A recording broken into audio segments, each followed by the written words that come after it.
ये अल्लाह ने मिगी एक बहुत बड़ी नियामत दी है। तो मेरी ख्वाहिशात सी कि जड़ा ना असां बाहर कूलर मेन रोड ते जड़ा ना रख के ठंडा पानी लोगों को पिलाने दा। पानिया ने कूलर माशाल्लाह हर वेले इत्थे ठंडा पानी तुसें दस्तयाब होना है जी। ये सड़क ने किनारा है बिल्कुल। शराब कियानी साहब ने इनिशिएटिव है जी जी बिल्कुल। अल्लाह ताला उन्हें ढेर सारा अजर दिया जिस दुनिया में भी और आखिरत में भी माशाल्लाह। बड़ा अच्छा वर्कआउट करने पे सोशल उस आखा सीख ना सीख गमांडू सीख जी बिल्कुल। असा कि कोई ना कोई तो जरूर सीखना चाहिए शराब कैनी साहब ने कोलों। बिस्मिल्लाहिर्रहमानिर्रहीम। करो मेहरबानी तुम अहले ज़मीं पर, खुदा मेहरबान होगा अर्शे बरी पर। जी अज जी असा एक वीडियो बना लगे हैं। इसका मकसद ये है कि जी कि नेकी ने काम करना चाहिए ना। और नेकी ने काम कोई इसने वास्ते को ये नहीं कि बहुत बड़े बड़े काम हो, बहुत बड़े बड़े प्रोजेक्ट हो, छोटा छोटा काम भी तुम कही सकने हो और उसने नाल लोगों की और अल्लाह ने मखलूक की तुम राज़ी कही सकने हो जी बिल्कुल। मैं एक खलता वहाँ समोठी ग्राम में एक पानी ने पीछे कूलर लगा है और सबील है ठंडा पानी नहीं जिसकी अतिया किया है राजा मोहम्मद सिराज कियानी साहब आरा। इन्हें बहुत सारे फलाई काम कराए। तो इस फलाई काम ने पीछे मैं एक कहानी जी है वो मैं तुसें जरूर सुनासा और लोगों ने जोड़े इसने उपर पॉइंट ऑफ व्यू ने वो भी तुसें सुनासा। सबसे पहले तो इतने ने जोड़े मालक ने इस कार ने उन्होंने को मैं एक गल पूछा कि तुसां किस तरह पानी ने कूलर तुसां लवाया जी।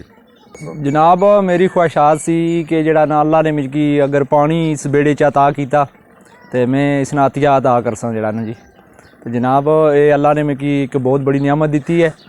तो मेरी ख्वाहिशात सी कि जड़ा ना असां बाहर कूलर मेन रोड ते जड़ा ना रख के ठंडा पानी लोगों को पिलाने दा। तो अल्लाह ने वो ख्वाहिशात पूरी की है। उसने मुताबिक एक दोस्त आए है वो इत्थे पानी मतलब पी रहे सन। तो उन्हें मेरे नाल गल की है कि मतलब तुसां अगर इत्थे कूलर दा कोई बंदोबस्त करो। तो मैंने बड़ी कोशिश की है जड़ा ना कोशिश करके अपने शराज कियानी तक गल पहुँचाई है। तो शराज कियानी मेहरबानी करके तो जड़ा ना इन्हें इस कूलर का इंतज़ाम किया है। तो असी अपनी पूरी कोशिश नाल जड़ा ना इसनू करने पे कि जड़ा ना चलाने की कोशिश कर रहे हैं और नाल माल मवेशी वास्ते टैंकी बनाई है। उसने विच जड़ा ना पानी वाला सिस्टम माल मवेशी वास्ते परिंदा जानवरों ते मतलब जड़ा ना ये भी सिस्टम किया है जी। तो अल्लाह पाक इसनू जड़ा ना चलाई रखे और जड़ा ना इसका अदिया ता जड़ा है ना वो चलना रहे जी। जी बिल्कुल जी। ठंडा पानी ने सबील तुम तकी की है माशाल्लाह और पानिया ने कूलर माशाल्लाह हर वेले इतना ठंडा पानी तुसें दस्तयाब होना है जी। ये सड़क ने किनारा है बिल्कुल। इसने अगे टोका ना दो त्रै और दरबार भी है एक मियाँ मोहम्मद फकीर साहब ने लोग दरिया चशने डैम चशने पानी छड़ियाँ ना मतलब उत्थे मछली ने शिकार वगैरह करने। तो उस तो अलावा जोड़े लोग छने सन उन्हें पानी छड़ने तैयारी का मसला होना सी जो कांसी तो उपर चढ़ने सन पीने ने तलब होनी सी। उस तो अलावा इतने चिरिंद परिंद जितने भी है ना क्योंकि इस मोठी ग्राम में ना कोई उस तरह का तालाब या कोई उस तरह का कोई चश्मा वगैरह नहीं है। तो जोड़े दिहाड़ी जानवर आखी सकने हो कि जोड़े अगे पिछे फिरने रहने कुछ नाल तो मालक होने वो मालक पानी पिलाने रहने लेकिन कुछ नाल मालक नहीं होने तो वो शायद फिरने रहने। तो वो जोड़े जानवर ना चिरिंद परिंद ना वो अच्छी इत्थे जड़ा ना वो पानी पीने और बस उन्होंने एक जरिया बनी गया। तो बाकी जो ठंडा पानी है माशाल्लाह इसने जड़ा ना जितने भी लोग ने इतू राज गुजरने वो माशाल्लाह वो पीने। मैं समझना कि जी ये नहीं कि हर बड़े काम के अस हथ बाइए छोटे छोटे काम इन्हें नेकी ने ऐसे काम ने जेडे अस करा तो उसने बड़ा अज लभी सकना।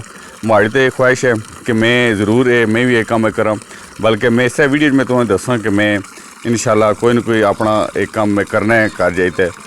और इस ना जिस तरह ये पानी कूलर है या हौजी है उस तरह तो नहीं लेकिन चलो कोई ना कोई मैं ज़रूर काम करना है।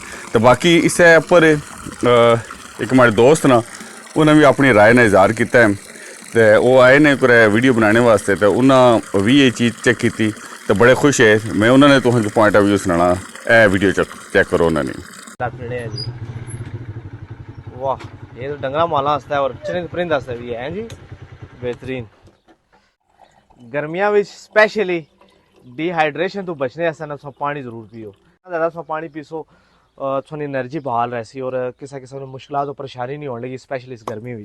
अच्छा मुबशर जी ये मैं थोड़ा जिहा पानी के हवाले तो होंदा ही क्योंकि इसने थोड़ा जिहा कोई आखी सुने वसीला ही बनते हैं थोड़ा जिहा ठीक ये है। पानी ना जेह्ड़ा एह् कूलर जेह्ड़ा है ना ये माशाल्लाह तुसां ने सुहावे ग्रां ने सुहावे शहर ने जेह्ड़े ना राजा शिराज चैनी साहब अच्छा अच्छा माशाल्लाह। ये उन्हें पानी ने कूलर लवाया है जी और माशाल्लाह। ए नाल ना जेह्ड़ा ना इत्थों तक इस टाइम ए वाह इत्थे जानवर चरिंद परिंद जेह्ड़ी भी है ना ए राह गुजरना पिया ठीक है। इत्थे चीज वो पानी पिया कोई भी कुछ चीजें की रोक रुकावट नहीं इधर क्या इंसान बात है। पानी पियन और इधर जेह्ड़ा ना एवान चरिंद और परिंद। चरिंद परिंद क्या चरिंद बात है, परिंद। बहुत बड़ी नेकी है जी।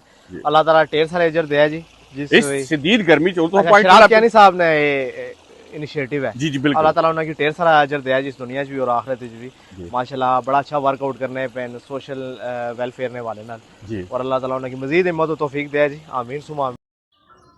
जी बिल्कुल तुसां भाई मुबशर नी वीडियो तक्की है और उन्होंने गल्लां सुनियां ना तो तुस जरूर महसूस होए सब भाई मुबशर पठवार टीवी सुहावे ने ना और बड़े ज़बरदस्त किस्म के विलागर ना एक्सप्लोर करने लिए इसने इलाका तो ना ये चीज़ चेक की और ना तुसें जरूर दस्या जी मैं कार पहुंचिया जैसे कार पहुंचने नाल ही ना सबसे पहला काम किया दरवाजे ने बाहर जड़ा है ना बाल्टी रखी है बाल्टी भरी है और इसकी वजह ये है कि आजकल खुला ना मौसम है तो माल मवेशी अग्गें पिछे कराने नेड़े तेड़े भी फिरने टुरने रहने तो जोड़ा कोई माल मवेशी है वो इतों पानी आराम सुकून पी सकना। उस तो बाद एक काम किया अपनियां मुर्गियां भी है ना तो और भी कोई चरिंद परिंद जोड़ा कोई है उसने वास्ते एक दाबड़ा रखा दाबड़ा उसकी फुल किया और नाल इसने पानी भरया जी। ये दो काम बचने साथ जी उस आख्या सिख ना सिख गमंड सिख जी बिल्कुल असा कि कोई ना कोई तो जरूर सीखना चाहिए ना शिराज कैनी साहब ने कोलों कि इतना ज़बरदस्त और नेकी ने काम करने जेड़ी गल कोई बंदा आखना कोई जेड़ा हकदार होना उसने तक वो चीज़ पहुँचाने की कोशिश करने तो कोशिश असा की भी करनी चाहिए कि नेकी ने कम्मां च बड़ी चढ़ी दे साकी नहीं है जरूरी नहीं कि असां लखां लाइए तो तां साड़ी नेकी होसी निक्के निक्के कम्म भी असां करी ते अपनी नेकी असां बनाई सकने अपनी नेकी न कम्म असां करी सकने तो मिगी उम्मीद है तुसें कि प्रोग्राम अज चंगा ला उसी अगर चंगा लाया तो जरूर कमेंट्स करें अगर नहीं चंगा लाया तो भी जरूर राय दिया जी कि असां अपने प्रोग्राम की किस चंगा करी सकने और असां नेकी ने कम्म किस करी सकने ऐ तुसें सामने तुस तक किनो ऐ बकरी इशनी भी दो जी लाई भी सन तो मतलब ये अपनियां बकरियां भी ना लोगों ने बकरियां भी ना ये जड़ियाँ इशनियाँ ये पानी पीनियाँ और उस तो बाद ये अल्लाह की मखलूक है अल्लाह जरूर अपनी मखलूक जिसलै राज़ी होनी है इंसाना तो अल्लाह भी राज़ी हो जाना है इंसाना तो जरूर नेकी ने कम्म करने चाहिए इस नाल इजाज़त चाहने जी अल्लाह सुनने वाला है जी।